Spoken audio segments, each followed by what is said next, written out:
মহাপ্রভু আমার, গৌরাঙ্গ মহাপ্রভু আমার শ্রীরাম নবদ্বীপ ধামে কেন অবতীর্ণ হলে শুনুন।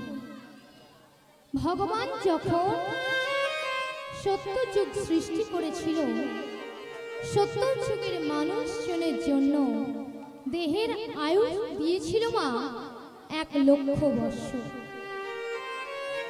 ওই 1,00,000 বৎসর আয়ু পেয়ে ভগবানের চরণে কেঁদে কেঁদে বলেছিল, হে প্রভু,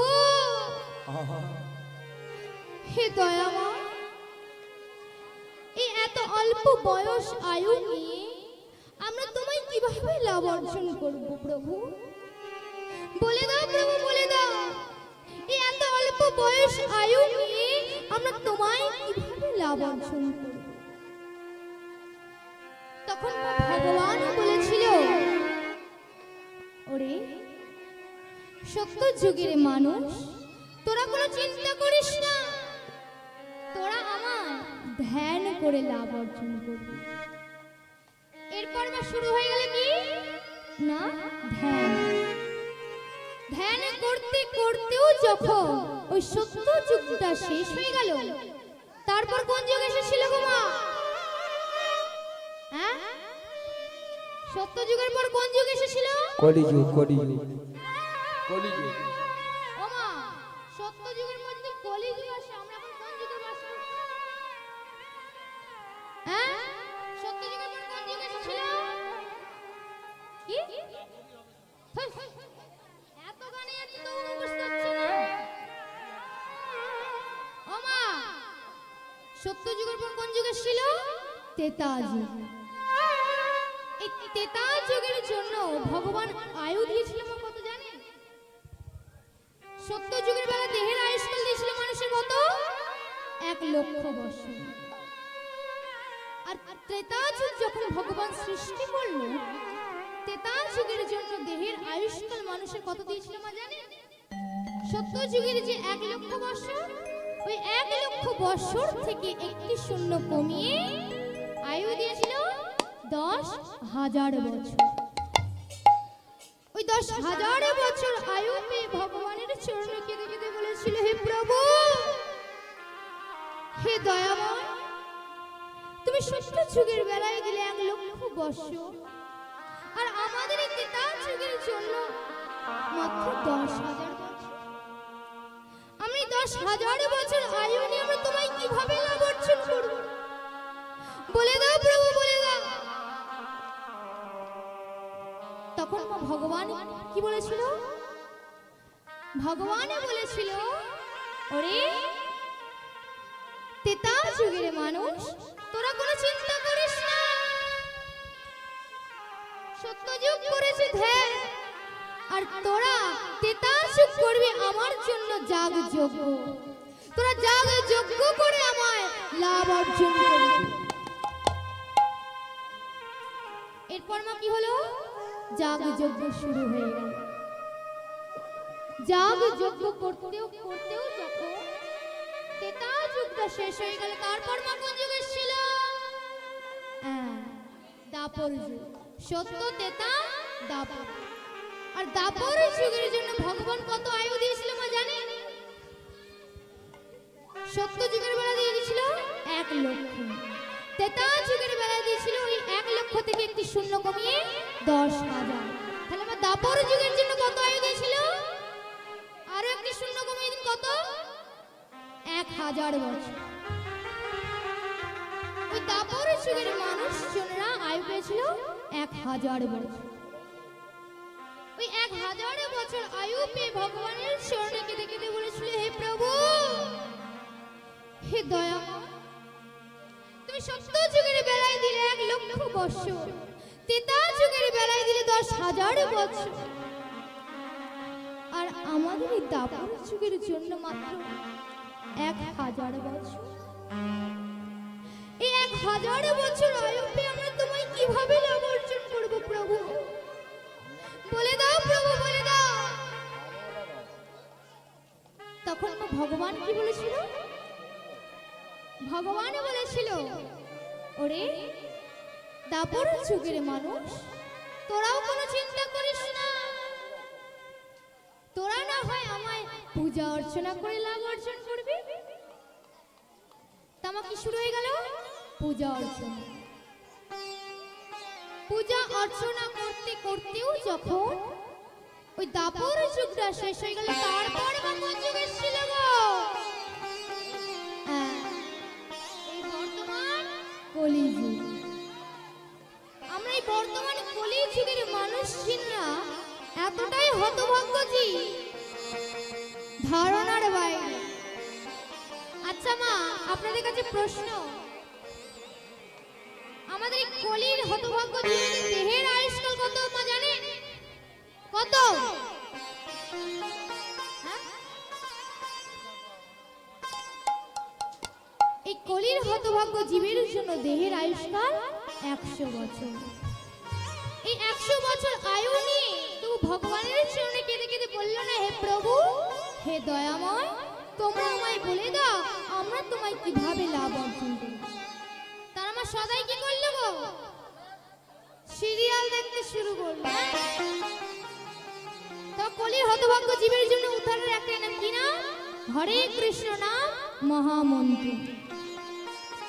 গৌরাঙ্গ মহাপ্রভু আমাদের নবদ্বীপে অবতীর্ণ হলেন, আর অবতীর্ণ হয়ে কি বললেন? আমাদের গৌর এলো রে, সোনার নদিয়া,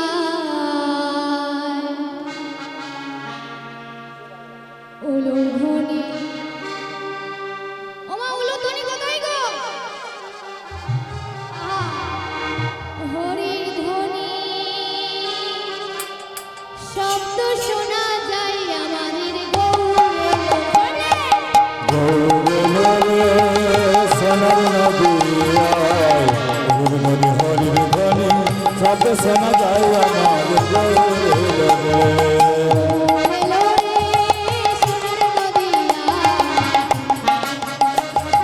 শব্দ শোনা যায় আমাদের গৌর এলো রে। আমাদের গৌরে রে সোনার নদিয়ায় গুরুর ধ্বনি হরির ধ্বনি শব্দ শোনা যায় আমাদের গৌরে।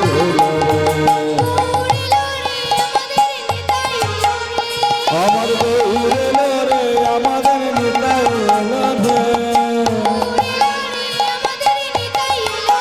আমাদের গৌরে রে আমাদের নিতাই রে।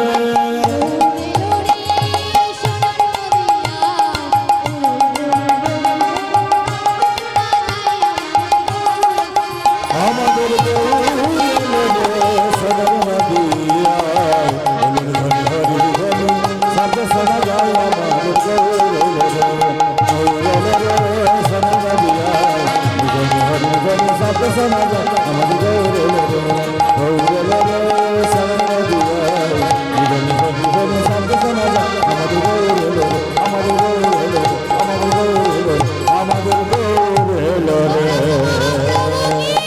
জয় গৌরাঙ্গ মহাপ্রভু কি জয়, মায়াপুর ধাম কি জয়, নবদ্বীপ ধাম কি জয়। মায়েদের আমার বাহুতে হলোটা কি?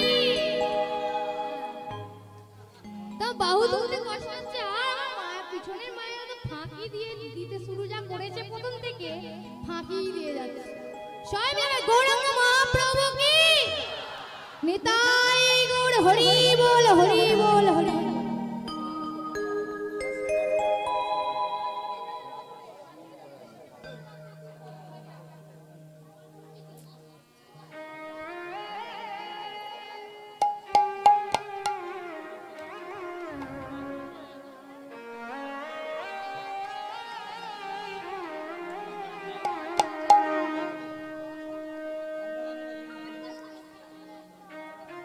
তামা আমরা সকলে লীলা আস্বাদন করব।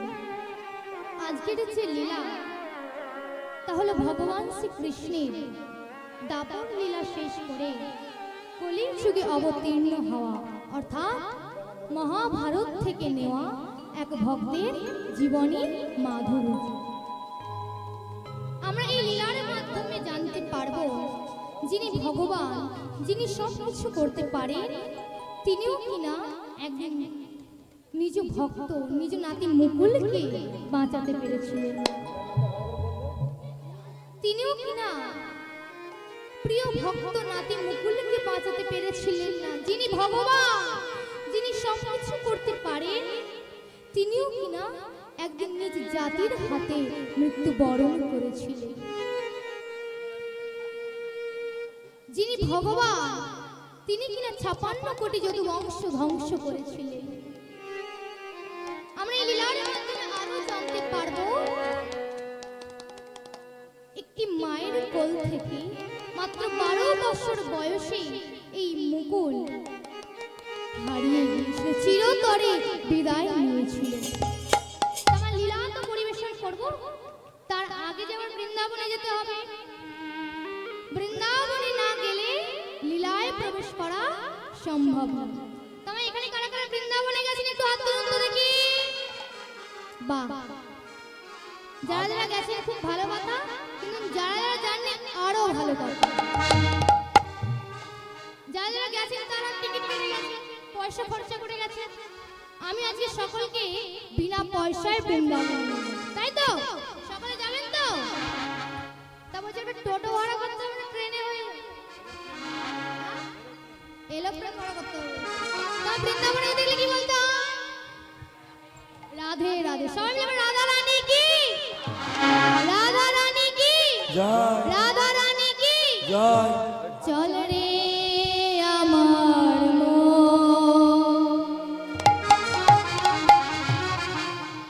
শ্রী মধুর বৃন্দাবন,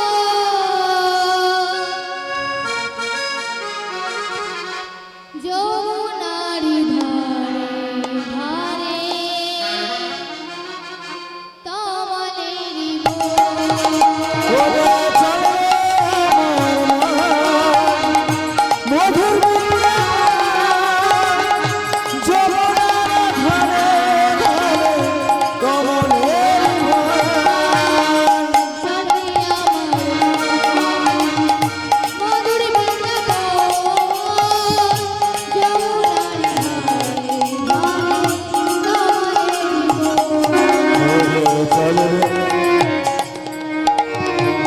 মধুর বৃন্দাবন যমুনার ধারে ধারে কমলেরি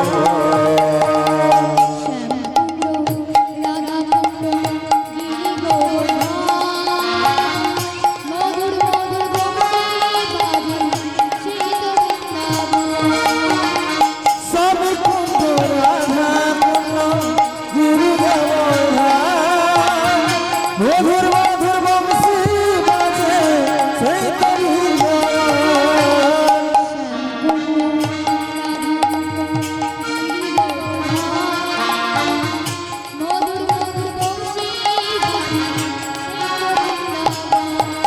ওরে সব কুণ্ড রাধা কুণ্ড গিরিধর ভাই মধুর মধুর বংশী বাজে সেই তরি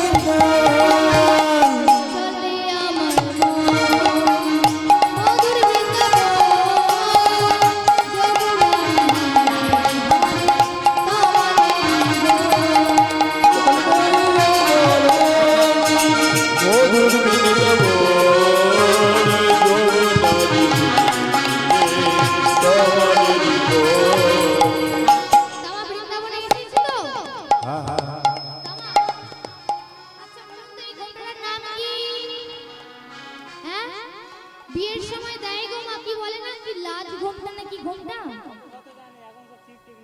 হ্যাঁ, এখন সব মায়েদের ঘোমটা আস্তে আস্তে উঠতে উঠতে কি সেফটি পিন ঘোমটা, ক্লিপ ঘোমটা বেরিয়ে। তারপর আবার মায়েদের এখন তো ঘোমটা দূর, ওইসব ঘোমটা টমটা চলে না, ছাড়ো তো বাবা। ওইসব দাদা হয় ভাই হয় ভাষণটা শুনে মানায় না। ও বরের দাদা বরের ভাই মানে আমারও দাদা হয় আমারও ভাই হয়। হ্যাঁ, তা বৃন্দাবনে যখন এসেছি বড় বড় ঘোমটা দেওয়া যাবে তো? সকল ভক্তিমতী আমার মায়েরা বড় বড় ঘোমটা দিন তো দেখি। সবাই মিলে জোর করে উঠুন ধ্বনি। রাধা রানী কি জয়। বলো রাধে রাধে রাধে রাধে, বলো রাধে রাধে রাধে রাধে, বলো রাধে রাধে রাধে রাধে।